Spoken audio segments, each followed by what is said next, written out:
Y la idea del día de hoy es que conversemos sobre COVID-19.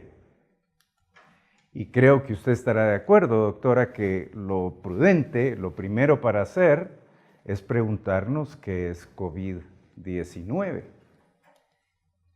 Y COVID-19 es una enfermedad producida por el virus llamado inicialmente Nuevo Coronavirus 2019, que fue identificado apenas en enero de este año a partir de los brotes que ocurrieron en China a finales del año pasado.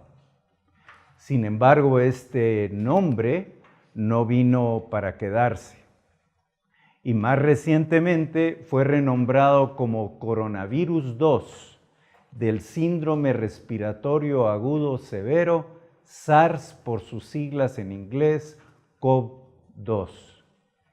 Y la enfermedad que produce es precisamente el COVID-19.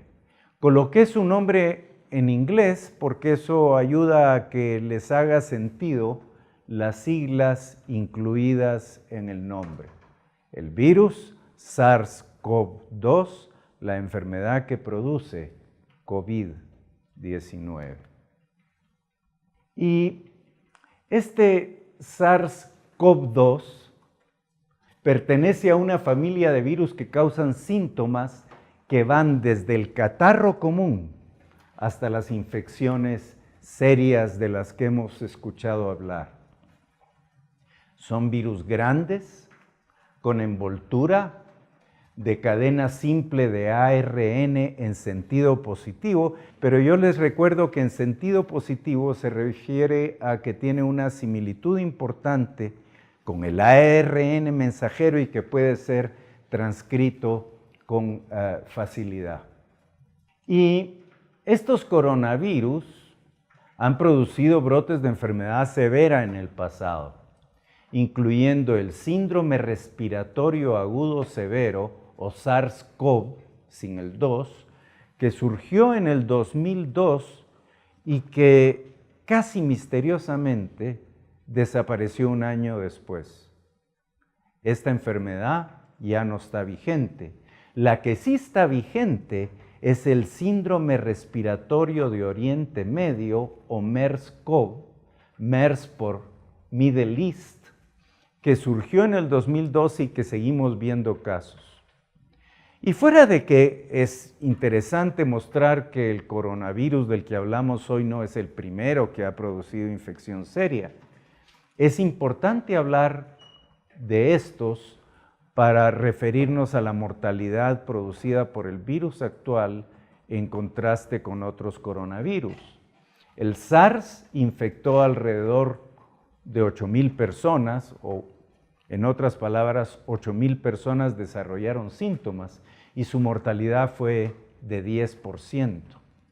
El MERS, que todavía ocurre, aunque en una cantidad menor, 2,400 y tantos casos, la mortalidad de 34.5%. Eso es una tercera parte. Eso es una persona falleciendo de cada 3. Una mortalidad absolutamente dramática y que contrasta con la mortalidad producida por el virus actual. 2 fotografías electrónicas solo para hacerles ver la similitud que existe entre los virus. Este virus de hoy en día se clasifica como un betacoronavirus, pero ya les voy a mostrar la clasificación completa como SARS y MERS. Y SARS y MERS se originaron en murciélagos. No podemos estar 100% seguros si los 3 se originaron en murciélagos, pero que tienen un origen animal, La similitud es mayor entre SARS-CoV-2 y SARS-CoV que con el virus MERS, incluso el receptor cambia.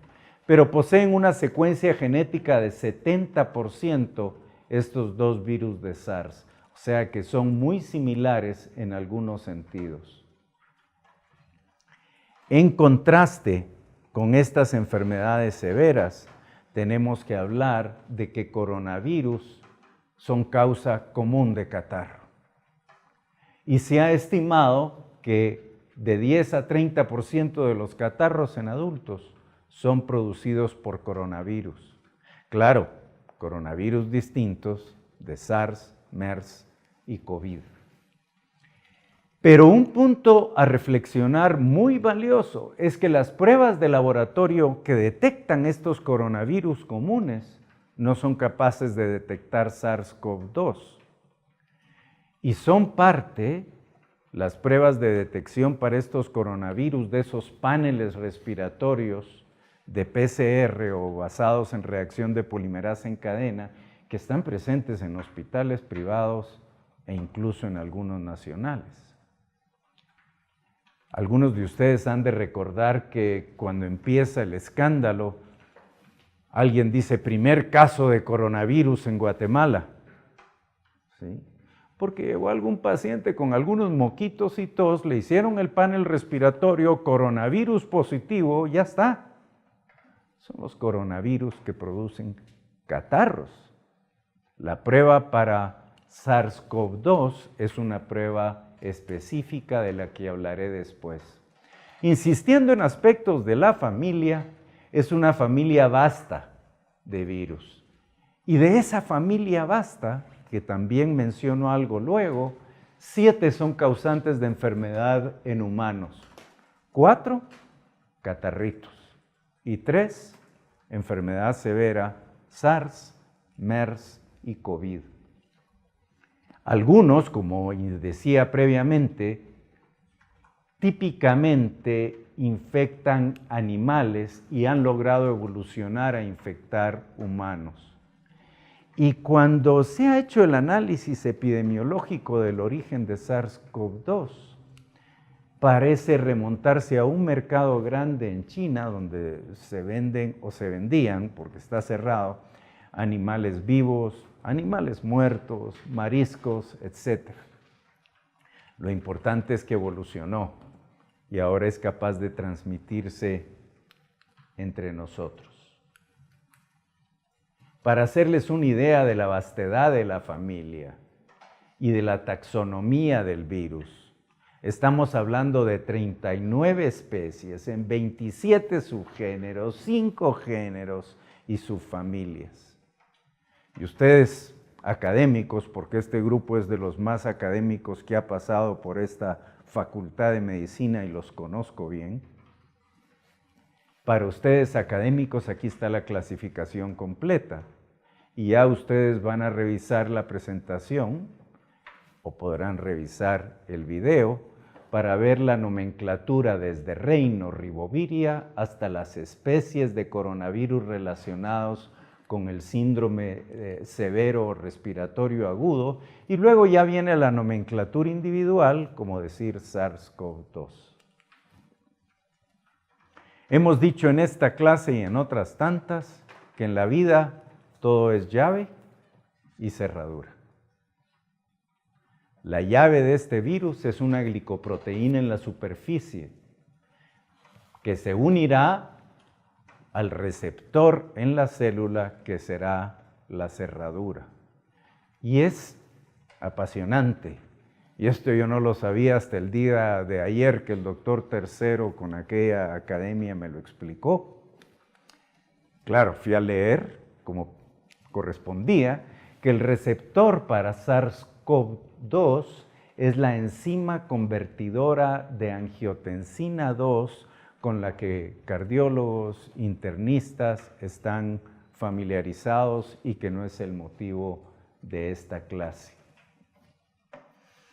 Cuando llegue a epidemiología y a pronóstico, ustedes van a ver que la enfermedad se ha comportado muy distinto en diferentes grupos de edad, en hombres, en mujeres, que es lo lógico que yo académico buscara si esta enzima se expresa en forma diferente en diferentes grupos que me expliquen la epidemiología distinta. Sin embargo, a la fecha de lo poco publicado, estamos hablando de una enfermedad de 2 meses de edad, ¿sí?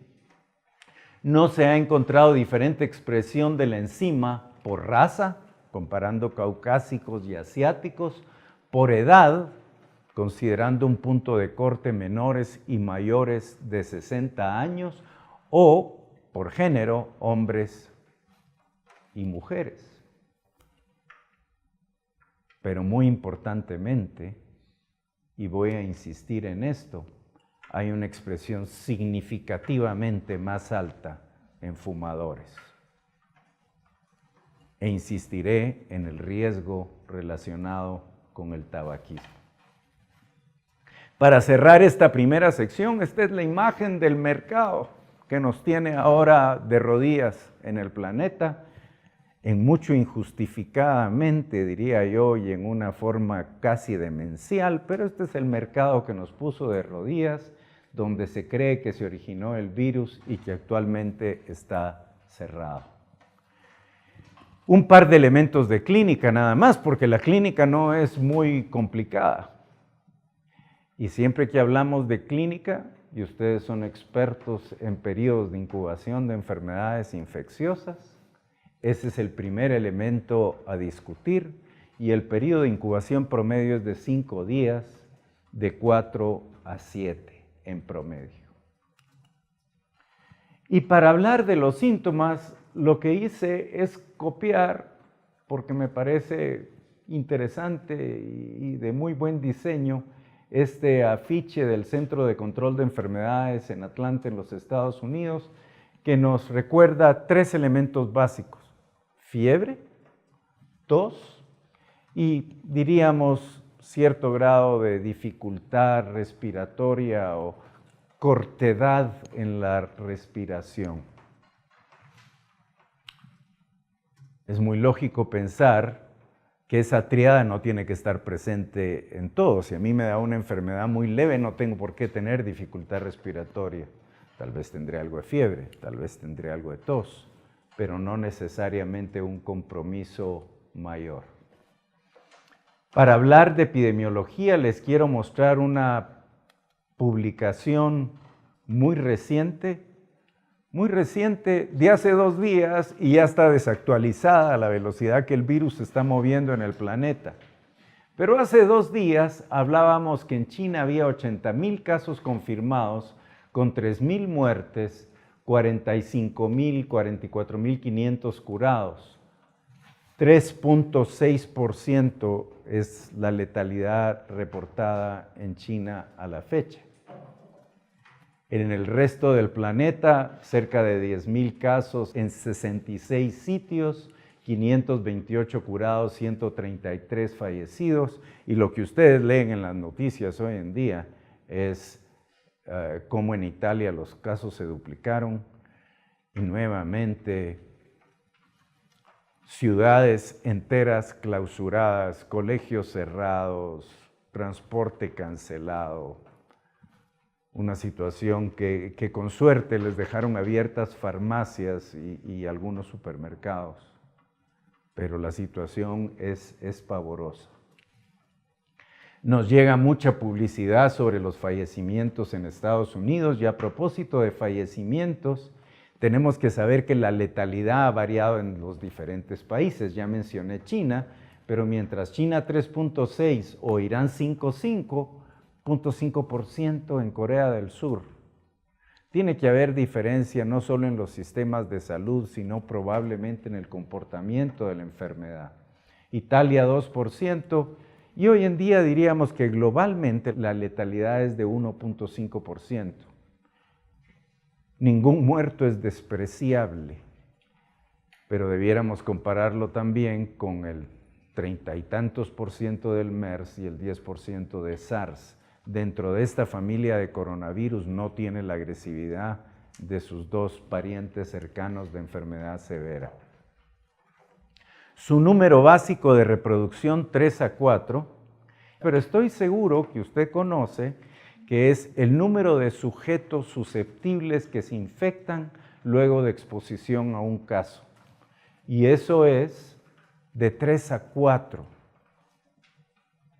No despreciable de nuevo.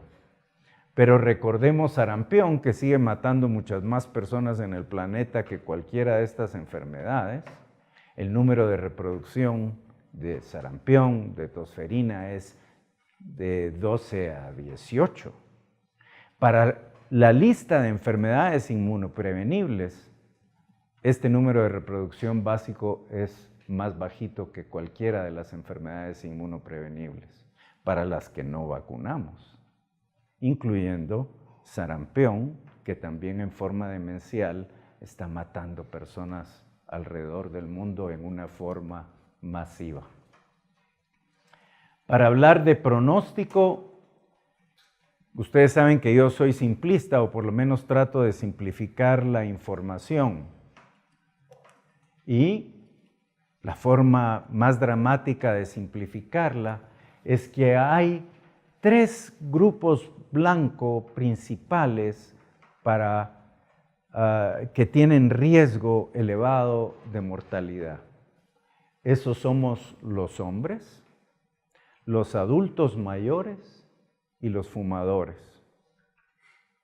Y lo de hombres es particularmente interesante, ¿no? Es un poquito más de mortalidad lo que se reportó en China.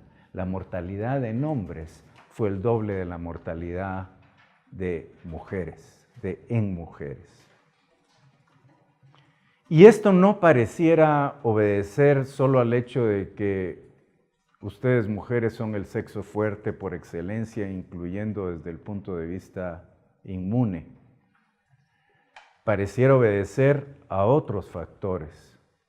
Y de acuerdo a la Organización Mundial de la Salud, es de interés que en China la mitad de los hombres fuma, las mujeres 2%. ¿Es esto un marcador de género o es esto un marcador de tabaquismo? Y eso hay que ponerlo en la perspectiva de lo que antes les mostré. La expresión del receptor del virus es mucho o significativamente mayor en fumadores. Y también hace pocos días fue publicado en JAMA, esto estoy hablando febrero 24, un análisis sobre 72,000 casos por el Centro de Control de Enfermedades de China. Y les voy a mostrar 3 tablas y todas ellas tienen información valiosa. La primera es la distribución por edad y lo que claro llama la atención es que el 87% de los casos ocurrió entre 30 y 79 años.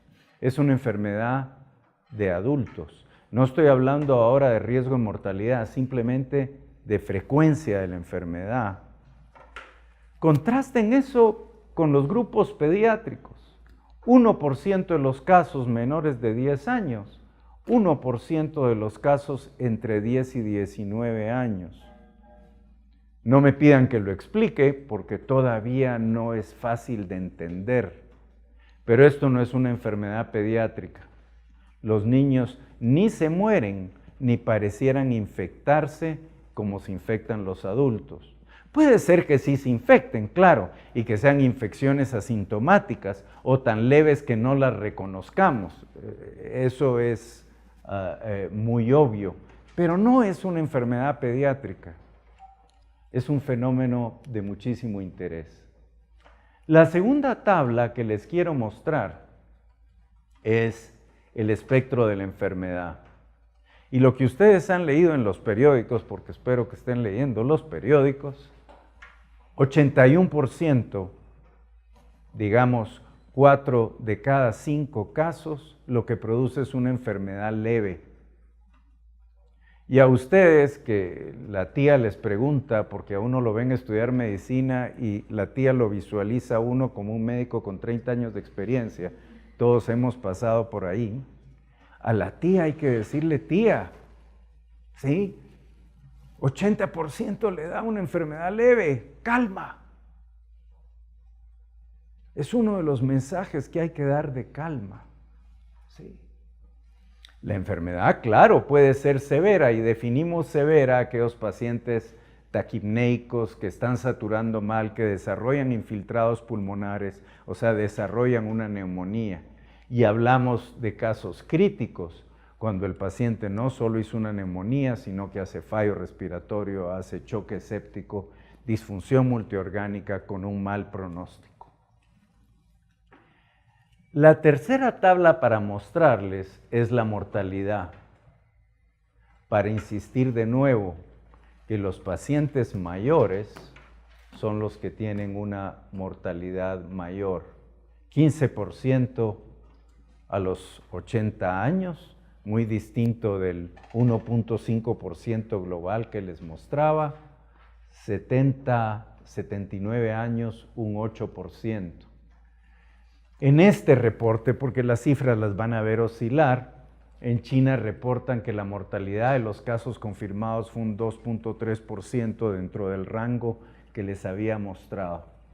Los casos críticos explican solo el 5% de la enfermedad. Claro, si yo hago un caso crítico, mi mortalidad es cara o cruz, 50% fallecen. O sea, esas son malas noticias. Pero hay que verlo dentro del contexto de todos los pacientes infectados. Prácticamente no hay mortalidad abajo de los 35 años. Toda regla tiene su excepción, pero si lo vemos globalmente, ese es el escenario. Diagnóstico es una sola diapositiva a la que les quiero mostrar, y existe ahora una prueba desarrollada específica basada en una reacción en cadena de polimerasa con transcriptasa inversa. Es una PCR, en otras palabras, una reacción de polimerasa en cadena. El mensaje de nuevo es: las pruebas que detectan coronavirus en general basadas en PCR no les van a detectar el SARS-CoV-2. Fuera de eso, en algunos sitios, pero los australianos fueron los primeros, el virus ha sido cultivado. Eventualmente podríamos considerar que podría moverse hacia una prueba diagnóstica, pero hoy en día es una reacción de polimerasa en cadena. Tratamiento no hay. Pudiera ser que en una semana, 2 semanas o en un mes dijéramos algo distinto. En China han venido propugnando que un antimalárico, la cloroquina, pareciera ayudar a algunos pacientes con neumonía. Y ayer leía de estudios de antivirales en los Estados Unidos, nada concluyentes, pero es claro que el mundo se está moviendo muy rápidamente a ensayar tratamientos, así como al desarrollo de vacunas. Y tal vez yo pensaría que lo más importante de esta presentación es insistir en prevención. Y para hablar de prevención, quiero iniciar con unas palabras de un profesor de epidemiología de Harvard, que dice: más que enfocarse tanto en cuarentenas y aislar poblaciones, o enfocarse en prevenir la diseminación de un virus que se va a diseminar, se va a esparcir, los esfuerzos tal vez debieran centrarse en prepararse lo mejor posible para enfrentar el virus. ¿Y cómo prepararnos? Porque les quiero insistir en todas esas cosas saludables, aburridas. A los que nos estamos haciendo viejos cada vez nos parecen menos aburridas, a ustedes les parecen exasperantes. Y la número 1 es: no fume.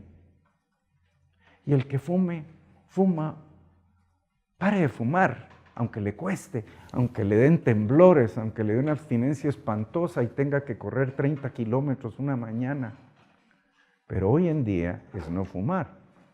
Y parte de la idea es que el fumador, fuera de tener una situación de riesgo para este virus por las razones que yo mencioné, está en riesgo de otras infecciones respiratorias, entre ellas neumococo. Cuando ustedes revisan la lista de población de alto riesgo adultos de alto riesgo según el CDC para adquirir neumococo, fumadores son parte de la lista y que debieran estar vacunados. No esperar ser viejitos ni ser niños, que fueron niños, sino que un adulto fumador tendría que tener vacuna para neumococo, que hoy en día no está disponible en el mercado privado en Guatemala, por ejemplo. He recibido llamadas de vacuna de neumococo. Es que fumo. Deje de fumar, deje de ser población de riesgo. Y si hablamos de vacunas, también la vacuna de influenza es importante. Primero porque influenza sigue matando gente y de pronto mucho más que coronavirus. Pero fuera de eso es importante que no se haga la confusión de cuadros clínicos. Brotes de influenza van a causar un caos en que el personal médico va a tener dificultades para diferenciar los dos cuadros. Haga ejercicio y coma bien, qué aburrido. Sí, pero es básico. La fotografía lo que muestra es la típica dieta mediterránea. Sigue siendo catalogada como la mejor dieta para prevenir enfermedad cardiovascular. La UNESCO la considera patrimonio de la humanidad. Y como no les puedo preguntar qué incluye, pues incluye nueces, verduras, frutas, aceite de oliva es el aceite, ¿sí? Aunque los chefs dicen que para freír por tiempo largo el aceite de oliva no es el mejor, pero aceite de oliva. Las bebidas son dos, agua y a mayor gloria de Dios, vino, ¿sí? Prácticamente no tiene azúcar. Y no tiene azúcar porque los postres son fruta. La azúcar, pero yo no me puedo seguir extendiendo, no es un nutriente porque usted no tiene requerimientos de azúcar. O sea, no califica como un nutriente y es el nuevo tabaco. Me encanta el tema, eso se nota, pero el punto es que un estilo de vida saludable es básico para prepararse para este virus y no conozco ninguna enfermedad en que dejar de fumar pueda hacer tanto impacto en el curso clínico como para esta enfermedad. Si no quieren dejar de fumar por enfermedad pulmonar obstructiva crónica, cáncer de pulmón, cánceres de otro tipo, inmunosupresión, dejen de fumar por coronavirus 2.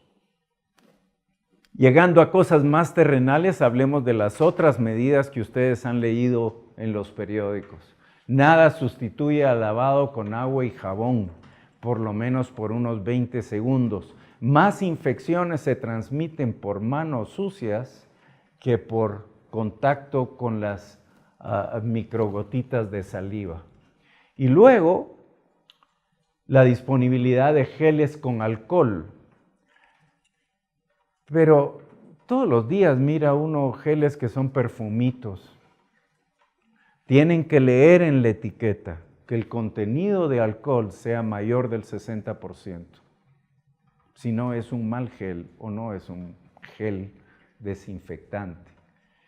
Y también debemos recordar que los geles no son sustitutos del agua y jabón. Nos sirven en muchas circunstancias durante el día cuando no podemos lavarnos las manos. Dejemos de tocarnos ojos, nariz y boca con nuestras manos sucias. Eso es esencial. Evitar enfermos es básico y el enfermo que permanezca en casa. Cubra su tos, que yo los he escuchado hablar de cubra su tos, que fue una estrategia desarrollada para influenza. En lo que consiste es que yo no me tapo con la mano la boca cuando estornudo y toso. El CDC dice que si yo tengo un pañuelo facial, un Kleenex le decimos más habitualmente, puedo taparme y descartar, pero eso no es práctico. Y casi nunca a la velocidad que se me genera el estornudo yo voy a correr y a encontrar cómo taparme. Simplemente no usar manos, usar la manga cuando toso y estornudo. No importa si su abuelita es como mi abuelita, que me hubiera dado un coscorrón terrible por maleducado de estarme tapando con mi ropa los estornudos y la tos. Es la política para no contaminar mi mano. Limpieza de objetos potencialmente contaminados, sobre todo en aquellos medios donde son compartidos por varias personas. Y finalmente, es una recomendación muy relativa, si tiene más de 65 años, que vieron ustedes que es el grupo de principal riesgo, evite viajes. ¿Sí? La edad es un punto de corte arbitrario, yo casi estoy ahí, pero les aseguro que mi salud es de un cuarentón, de un cincuentón, lo que sea, ¿sí? Mientras hay alguien que tiene 50 años con una enfermedad metabólica terrible, diabetes, se le están necrosando los dedos del pie, la edad siempre va a ser un marcador relativo. Por supuesto no es promoción, pero para recordarles que hay geles específicos con un contenido de alcohol alto. Y hoy hablaba con mi hija que vive en Estados Unidos, casi no se encuentra ya en los supermercados de Estados Unidos, esta marca que es de las mejor posicionadas. Lysol o Lysol, recordarles, y lo revisé ayer, que el contenido de alcohol es alto, sí puede funcionar y tienen toallas para limpiar superficies y demás, cosas que uno podría considerar. Ahora, somos médicos, ¿sí? Y otras medidas están relacionadas con la atención de pacientes. Paciente sospechoso, cuando pase por esa puerta, le digo, póngase esta mascarilla. Antes de hacerle preguntas de su historia clínica, antes de cualquier otra cosa, antes de examinarlo, póngase la mascarilla. Y en general para el paciente se consideran más las mascarillas quirúrgicas comunes y corrientes que cuestan centavos y que ahora las venderán en 300 quetzales en la esquina, pero son las mascarillas comunes. Ahora, yo sí me voy a poner una mascarilla de las que son más aislantes. Ustedes han leído de las N95 y hay otras variedades, pero el paciente podría atenderse teniendo una mascarilla quirúrgica. Todavía no entendemos ciertos elementos del virus, pero ustedes conocen que hay virus de transmisión respiratoria que son capaces de entrar por las mucosas oculares. De tal manera que otra protección son, no sé cómo decirlo, pero esas gafas protectoras que nos pueden servir hasta para procedimientos quirúrgicos. No lo voy a atender en una emergencia con 10 pacientes de este lado y 10 de aquel otro. Si yo tengo un paciente sospechoso, tengo que poder darme el lujo de atenderlo en un cuarto privado con la puerta cerrada. Muy bien. Y con esto yo termino, ¿sí? Yo espero que esta presentación sea útil para ustedes y quienes puedan ver el video. Y agradezco muchísimo nuevamente a la doctora Rebeca Cueto. Ella es un motor incansable de nuevos conceptos, nuevas ideas. La feria del microbio, que siempre es un éxito y de lo más divertido, es trabajo de ella. Así que gracias a ella yo estoy aquí con ustedes hoy. Les agradezco y que tengan un muy buen día.